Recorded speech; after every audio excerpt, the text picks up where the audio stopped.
औज़ुबिल्लाहि मिनश्शैतानिर्रजीम बिस्मिल्लाहिर्रहमानिर्रहीम। Ionisation energy. Ionisation energy क्या होती है? जब किसी भी एटम के बैरूनी शेल में जो इलेक्ट्रॉन होता है उसको निकालने के लिए जितनी एनर्जी देंगे उसको हम कहेंगे आयोनाइजेशन एनर्जी। जो बैरूनी शेल में इलेक्ट्रॉन होता है ये मोस्ट लूजली बाउंड होता है क्योंकि न्यूक्लियस के अंदर वाले शेल्स पे गिरफ्त ज़्यादा स्ट्रॉन्ग होती है और बाहर वाले इलेक्ट्रॉन पे कम। तो बाहर वाले इलेक्ट्रॉन को निकालने के लिए जो एनर्जी देंगे उसको कहेंगे ionisation energy. The ionisation energy is the amount of energy required to remove the most loosely bound electron from the valence shell of an isolated gases atom. Energy की वो मकदार जो किसी गैसी हालत में आज़ाद एटम के बैरूनी शेल में से इलेक्ट्रॉन निकालने के लिए दरकार होगी उसको आयोनाइजेशन एनर्जी कहेंगे। इसमें यहाँ पे दो लफ्ज़ यूज़ हुए। आइसोलेटेड फार्म में का मतलब ये है कि एटम अकेला अकेला हो। गैसेस स्टेट में एटम गैस की हालत में होगा। सॉलिड हालत में अगर कोई चीज़ है तो एनर्जी देंगे तो वो पहले लिक्विड में कन्वर्ट होती है। उस एनर्जी का नाम स्पेशल है एंथैल्पी ऑफ फ्यूजन। इस तरह लिक्विड हालत में है कोई चीज़ उसको गैस में कन्वर्ट करेंगे तो जो हीट देंगे वो उसको एंथैल्पी ऑफ वाइपराइजेशन कहते हैं, वो अलहदा से है। अब एक तो एटम गैस की हालत में हो और दूसरी बात कि गैस की हालत में भी एटम जो है जुड़े हो सकते हैं, जैसे H2, O2, N2, O2 दो के एटम की शक्ल में होंगे। दो भी नहीं होने चाहिए। जब उनको दो को तोड़ने के लिए एनर्जी देंगे तो उसको तो बाउंड एनर्जी कहते हैं। अकेला एटम हो, अब अकेला गैस की हालत में एटम है उसके बैरूनी शेल में से जो इलेक्ट्रॉन निकालने के लिए एनर्जी देंगे उसको कहेंगे आयोनाइजेशन एनर्जी।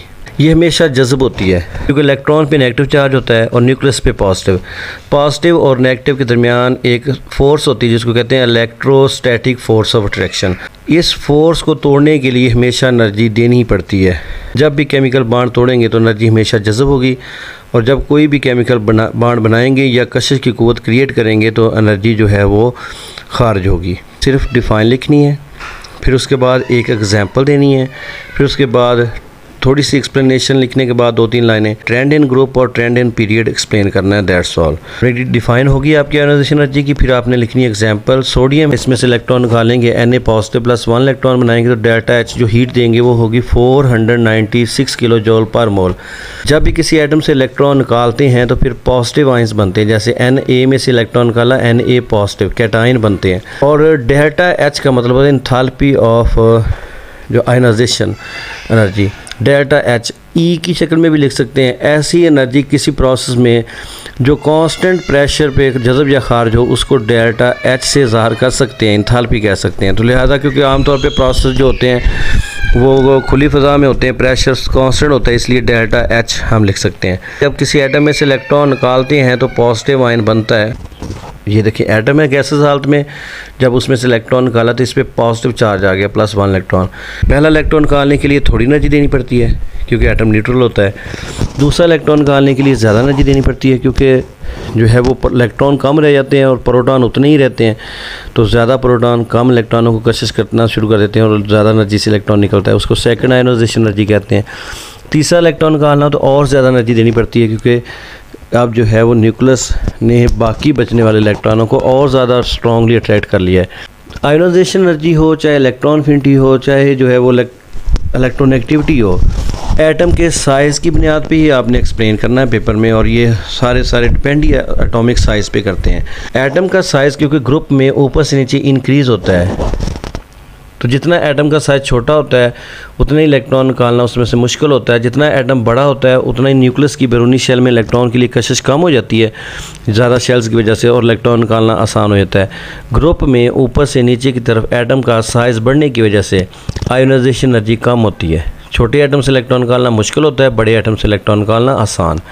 पीरियड में जब हम बाएँ से दाएँ तरफ जाते हैं तो आपको नज़र आ रहा है एटम का साइज़ कम हुई जा रहा है। जितना एटम का साइज़ कम होगा उतना इलेक्ट्रॉन निकालना मुश्किल हो जाएगा, ज़्यादा हीट देनी पड़ेगी। तो इसका मतलब है पीरियोडिक टेबल में ये जो लेफ़्ट साइड पे एलिमेंट है इनका साइज़ ज़्यादा है और राइट साइड पे जो एलिमेंट है इनका साइज़ कम है। तो लेफ़्ट साइड वाले जो एलिमेंट हैं, लेफ़्ट से राइट की तरफ अगर हम जाएंगे पीरियोडिक टेबल में तो लेफ़्ट वाले एलिमेंट से इलेक्ट्रॉन निकालना आसान होगा और राइट वालों से मुश्किल। तो लेफ़्ट से राइट की तरफ जाएंगे तो आयोनाइजेशन एनर्जी इंक्रीज़ होगी ग्रुप में ऊपर से नीचे की तरफ आयोनाइजेशन एनर्जी डिक्रीज़, और इसकी फिर वजह लिखनी है। वजह भी आपने मेरा यही लिखनी है कि ऊपर से नीचे की तरफ जाते हैं ग्रुप में तो एटम का साइज़ बढ़ता है, शेल्स बढ़ते हैं और न्यूक्लियस की इलेक्ट्रॉन के दरमियान कशी क़ुव्वत कमज़ोर होती है और इलेक्ट्रॉन निकालना आसान हो जाता है। लेफ्ट से राइट की तरफ जाते हैं तो एटम का साइज़ कम हो जाता है, जितना एटम का साइज़ कम होगा उतना ही जो है उसमें से इलेक्ट्रॉन निकालना मुश्किल हो जाता है, क्योंकि न्यूक्लियस और इलेक्ट्रॉन के दरमियान अट्रैक्टिव फोर्स बढ़ जाती है। इसलिए जो है लेफ्ट से राइट की तरफ जो है एटम का साइज़ कम होने की वजह से आयोनाइजेशन एनर्जी बढ़ती है। वैल्यू की शक्ल में भी आप लिख सकते हैं लाइबेब-कनोफ पीरियड में लाइबेब-कनोफ लिथियम की आयोनाइजेशन एनर्जी कम है और जो है वो नियॉन की ज़्यादा है। इसी तरह ग्रुप में ऊपर से नीचे की तरफ जो डिक्रीज़ होती है तो लिथियम की जो है काफ़ी ज़्यादा 520 है और नीचे सीजियम की 370 377 ऊपर से नीचे डिक्रीज़ हो रही है। अब जो है वो आपने पेपर में कैसे लिखना है, आपने सबसे पहले हेडिंग देके आयोनाइजेशन एनर्जी की इसकी डिफाइन लिखनी है। The ionisation energy is the amount of energy required to remove the most loosely bound electron from the valence shell of an isolated gases atom. पहला इलेक्ट्रॉन निकालने के लिए जो एनर्जी देंगे उसको कहेंगे first ionisation energy. The amount of energy needed to remove successive electron present in an atom increase. अगर पहला इलेक्ट्रॉन निकाल के दूसरा निकाल लेंगे तो और ज़्यादा एनर्जी देनी पड़ेगी, दूसरे से तीसरा निकालेंगे और ज़्यादा। तो पहला इलेक्ट्रॉन निकालने के लिए जो एनर्जी देंगे उसको फर्स्ट आयोनाइजेशन एनर्जी कहेंगे। फॉर एग्जांपल सोडियम है, इसमें से इलेक्ट्रॉन निकालना है तो इसको एनर्जी देनी पड़ेगी 496 kilojoule per mole. Na makes Na positive plus 1 electron, delta H is equal to 496 kilojoule per mole. जो है आप बताएं कि अगर दूसरा इलेक्ट्रॉन निकालना है या तीसरा इलेक्ट्रॉन निकालना है किसी एटम में से तो उसको कहेंगे सेकंड या third ionization energy. Trend in period में आप लिखेंगे कि लेफ्ट से राइट की तरफ जाएँ तो आयोनाइजेशन एनर्जी जो है इंक्रीज़ होती है।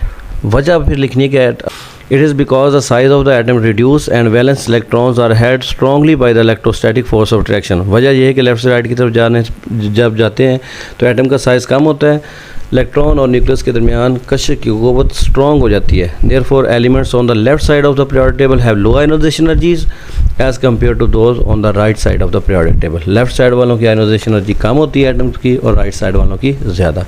फिर आ जाना है अपने trend in group. Ionisation energy of the element decrease from top to bottom in a group. ये लिख के फिर आपने एक्सप्लेन करना है कि ऊपर से नीचे जो है वो एनर्जी कम क्यों होती है, बताना है कि शेल्स बढ़ते हैं इस वजह से। As we move down the group more and more shells lie between the valence shell and the nucleus of the atom. These additional shells reduce the electrostatic force felt by the electrons present in the outermost shell. कहता है जब हम group में ऊपर से नीचे की तरफ जाते हैं तो हर नए एलिमेंट में एक शेल्स का इजाफा हो जाता है जिसकी वजह से इलेक्ट्रॉन और न्यूक्लियस के दरमियान इलेक्ट्रोस्टैटिक फोर्स ऑफ अट्रैक्शन कम हो जाती है। Resultantly the valence shell electron can be taken easily. तो इलेक्ट्रॉन इसके नतीजे में इलेक्ट्रॉन निकालना आसान हो जाएगा। Therefore ionisation energy of the elements decrease from top to bottom in a group. तो ग्रुप में ऊपर से नीचे की तरफ जाएँ तो आयोनाइजेशन एनर्जी डिक्रीज़ होती है। ओके, अल्लाह हाफिज़।